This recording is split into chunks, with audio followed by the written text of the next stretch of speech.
యెషయా గ్రంథము 49వ అధ్యాయము.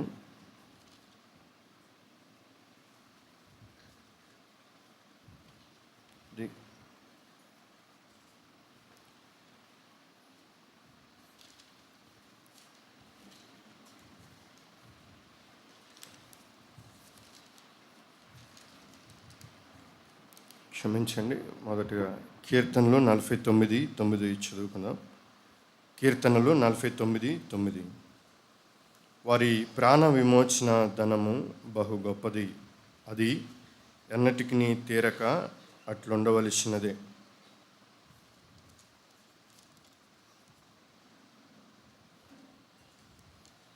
యెషయా గ్రంథము 43వ అధ్యాయము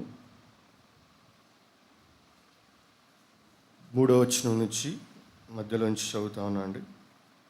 నీ ప్రాణ రక్షణ క్రయముగా ఐగుప్తుని ఇచ్చి ఉన్నాను, నీకు బదులుగా కుషును సెబాను ఇచ్చి ఉన్నాను. నీవు నా దృష్టికి ప్రియుడువైనందున గనుడువైతివి. నేను నిన్ను ప్రేమించుచున్నాను గనుక నీకు ప్రతిగా మనుష్యులను అప్పగించుచున్నాను, నీ ప్రాణమునకు ప్రతిగా జనములను అప్పగించుచున్నాను. ఈ లేఖన భాగాల్లోంచి మనం చూసినట్లయితే కీర్తనలు 49:9 వచనంలో చరణంలో వారి ప్రాణ విమోచన ధనము బహు గొప్పది, అది ఎన్నటికి తీరక అట్లా ఉండవలసినదే. ఆరాధించడానికి మనకి కావలసిన ఆధారం అది విమోచన. విమోచించబడిన వారి యొక్క హృదయాలు కృతజ్ఞతతో నిండి ఉంటాయి. తద్వారా హృదయం స్పందించే ఆ స్పందన, నోటి ద్వారా వచ్చే శబ్దం దేవునికి యథార్థమైన ఆరాధనని అందించగలిగేదిగా ఉంటుంది.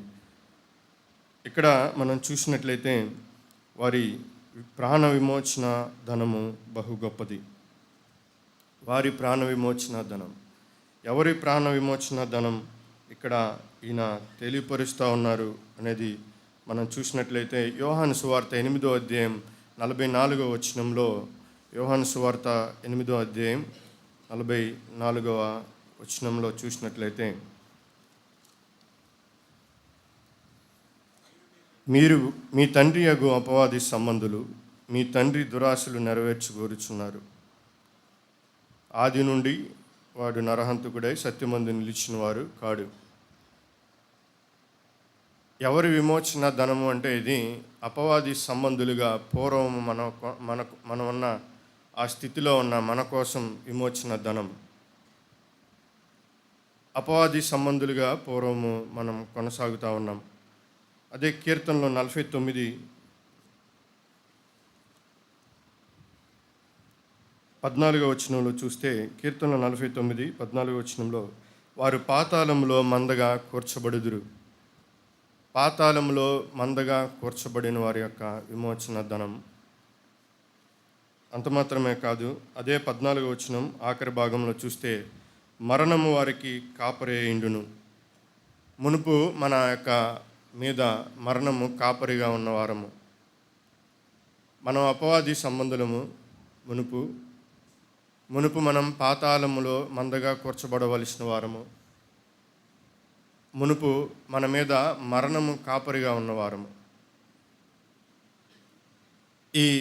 ఈ స్థితిలో ఉన్న మన కొరకు విమోచించబడిన క్రయధనము బహు గొప్పది.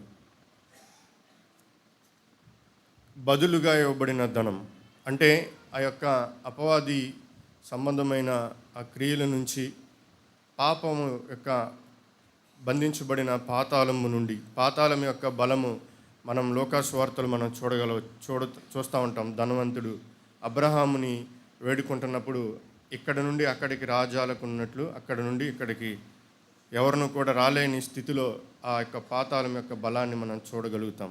ఇదే కీర్తనలో పై వచనంలో కూడా నేను చదువుతున్నాను, అది చూడొచ్చండి. 7వ వచనంలో, ఎవరునూ ఏ విధము చేతనైనా తన సహోదరుని విమోచింపలేరు. 4వ మాట, ఎవరునూ కూడా విమోచింపలేనటువంటి స్థితిలో ఉన్నవారం మనం.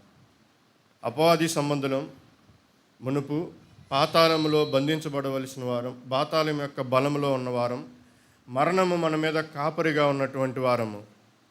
ఎవరునూ ఏ విధము చేతనైనను విమోచింపలేనటువంటి స్థితిలో ఉన్న మన కొరకు మన ప్రాణ విమోచన క్రయధనము బహు గొప్పది అని ఇక్కడ లేఖనాలు తెలియపరుస్తూ ఉంది. మనకు బదులుగా ఇవ్వబడిన ధనము బహు గొప్పదంట. మనకు బదులుగా ఏమి ఇవ్వబడ్డాయి అని మనం ఆలోచన చేసినట్లయితే అది హెబ్రీయులకు రాసిన పత్రిక, మనం అన్ని అవసరం లేదండి చూడవసరం. హెబ్రీయులకు రాసిన పత్రిక 1వ అధ్యాయం 5వ వచనంలో చూస్తే దేవుడు చెప్తా ఉన్నారు, నేడు నేను నిన్ను కని ఉన్నాను. మనకు బదులుగా విమోచించబడిన ధనం దేవుని కనిన కుమారుడు, దేవుడు కనిన కుమారుడు. రెండవదిగా మన విమోచన క్రయధనం బదులుగా ఇవ్వబడినటువంటి వారు యెషయా గ్రంథము 53వ అధ్యాయం 1వ వచనంలో 2వ వచనంలో చూస్తే ఆయన ఎదుట పెరిగిన కుమారుడు, ఆయన ఎదుట పెరిగిన కుమారుడు.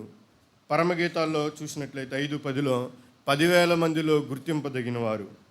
మత్తయి సువార్త 3:17లో చూస్తే దేవుని ప్రియ కుమారుడు. అదే మత్తయి 3:17లో చూస్తే దేవుణ్ణి ఆనందింపజేసిన కుమారుడు. మన ప్రాణ విమోచన క్రయధనం ఎంత గొప్పది అంటే ఆ గొప్పతనాన్ని మనం ఈ ఉదయకాలం మనం ధ్యానం చేసుకుంటా ఉన్నాం. ఆ గొప్ప ధనము ఏంటి అంటే దేవుని కనిన కుమారుడు మనకు బదులుగా ఇవ్వబడ్డారు. దేవుని ఎదుట పెరిగిన కుమారుడు మనకు బదులుగా ఇవ్వబడ్డాడు. పరమగీతాల్లో చూస్తే 10,000లో గుర్తింపదగిన కుమారుడుగా మన కొరకు ఆయన అప్పగించబడ్డారు.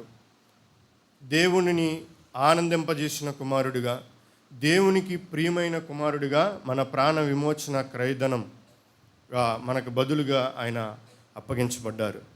ఈ కీర్తనలో 43లో మనం యెషయా గ్రంథం 43లో మనం చదివాం కదా.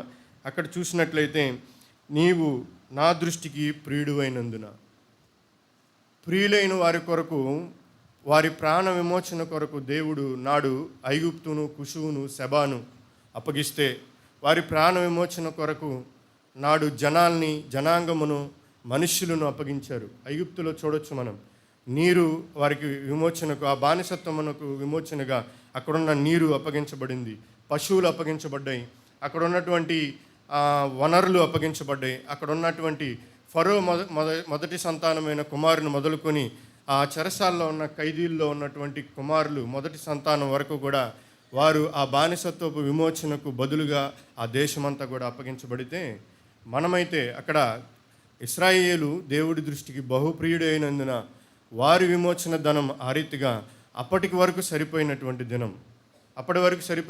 ధనం అది. హెబ్రీయులకు రాసిన 10:1వ అధ్యాయంలో మనం చూసినట్లయితే వారు ఏటాట అర్పించినటువంటి వారి యొక్క బలి, ఆ ధనము ఎలాంటిదంటే వారికి సంపూర్ణ సిద్ధిని కలగజేయలేనటువంటి విమోచన ధనముగా మనం అక్కడ చూస్తూ ఉన్నాం. మనం ప్రియులైనటువంటి వారి యొక్క విమోచన ధనం ఎన్నటికీ సంపూర్ణ సిద్ధిని కలగజేయకపోతే అపవాది సంబంధులముగా పాతాళమునకు కూర్చబడవలసిన మందగాను, మరణము మన పైన కాపరిగా ఉన్న మనము, ఏ విధము చేతను ఎవరను విమోచించబడలేనటువంటి స్థితిలో ఉన్న మనము. అంత మాత్రమే కాదు, యెషయా గ్రంథం 53వ అధ్యాయం కింద వచనాల్లో చూస్తే ఆయన ఎన్నిక చేయని వారము, తృణీకరించిన వారం, విసర్జించబడినటువంటి మన విమోచన క్రయధనం. ఇది మనకు మాత్రమే కాదు, నాడు ఇశ్రాయేల్ ప్రజలకు మాత్రమే అటువంటి ఎన్నటికీ సంపూర్ణ సిద్ధి కలగజేయలేనటువంటి విమోచన ధనం చేయబడితే, నేడు తిమోతి రాసిన మొదటి పత్రిక 2:6లో చూస్తే అనేకులకు, అంతే అందరి విమోచన క్రయధనముగా, దీంట్లో ఒక కులము, ఒక మతానికి చిన్న పెద్ద తేడా లేదు, పసిపిల్లలని వృద్ధులని లేదు, అందరి కొరకు విమోచన క్రయధనం ఎంత గొప్పది అంటే ఆయన కనిన కుమారుడు మనకు ధనముగా, అంటే మన విమోచన ధనముగా ఇవ్వబడ్డారు. ఆయన ఎదుట పెరిగిన కుమారుడిగా మన విమోచన ధనముగా ఇవ్వబడ్డారు. ఆయన 10,000లో గుర్తింపదగిన వానిగా ఉన్న ఆయన మనకు విమోచన ధనముగా ఇవ్వబడ్డారు. ఆయనకు ప్రియ కుమారుడిగా ఉన్న యేసుక్రీస్తు వారు మన విమోచన క్రయధనముగా ఇవ్వబడ్డారు. ఆయనను ఆనందింపజేసిన కుమారుడు మనకు విమోచన క్రయధనముగా ఇవ్వబడినట్లు ఇక్కడ మనం చూస్తూ ఉన్నాం. మనం అంత మాత్రమే కాదు, ఆనాటికి ఆ యొక్క విమోచనకు సంపూర్ణ సిద్ధి కలగజేయలేటువంటి ఆ అర్పణలు వారిని సంపూర్ణమైన బానిసత్వం నుంచి విమోచించలేదు. కానీ నేడైతే అదే హెబ్రీలు 10:12లో మనం చూసినట్లయితే సదాకాలము నిలిచిండు బలి, అంటే సదాకాలము నిలిచిండేటువంటి క్రయ ధనము మన విమోచన కొరకు చెల్లించబడింది. సదాకాలం నిలిచిండే క్రయధనం మన విమోచన కొరకు చెల్లించబడింది. అంత మాత్రమే కాదు, ఆ సమయం వరకే విమోచన జరిగి ఆ స్థితిలో వాళ్ళు మరలా ఆ యొక్క వాగ్దాన దేశాన్ని స్వతంత్రించుకునే లోపు అనేక రాజుల పరిపాలన కిందకి, అనేక బానిసత్వాల కిందకి వారు వాళ్ళు వెళ్ళిపోయిన స్థితిని వారిని చూడగలుగుతున్నాం. మన విమోచన క్రయధనం అయితే మనల్ని సదాకాలము స్వతంత్రులుగా చేసింది. అంత మాత్రమే కాదు, దాని తర్వాత మనల్ని ఐశ్వర్యవంతులుగా చేసింది. ఎటువంటి ఐశ్వర్యవంతులుగా అది చేసింది అంటే, మరణము మనపై కాపరిగా ఉన్న స్థితి నుంచి యోహాను 10:11 చూస్తే మంచి కాపరి, జీవాధిపతి అయిన కాపరి కిందకు మనం తీసుకొచ్చింది. రక్షణ అటువంటి ఐశ్వర్యాన్ని మనకు కలగజేసింది. అంత మాత్రమే కాదు, నిత్య జీవాన్ని మనకు కలగజేసింది. కొరింథీయులకు రాసిన 2వ పత్రిక 6:18 మనం చూస్తే దేవుని వారసులుగా మనం ఉండటానికి ఆ యొక్క ధనము మనల్ని ఐశ్వర్యవంతులుగా కలగజేసింది. మన ప్రాణ విమోచన క్రయధనం బహు గొప్పది. అది ఎన్నటికీ తీరకుండా అట్లా ఉండవలసిందే.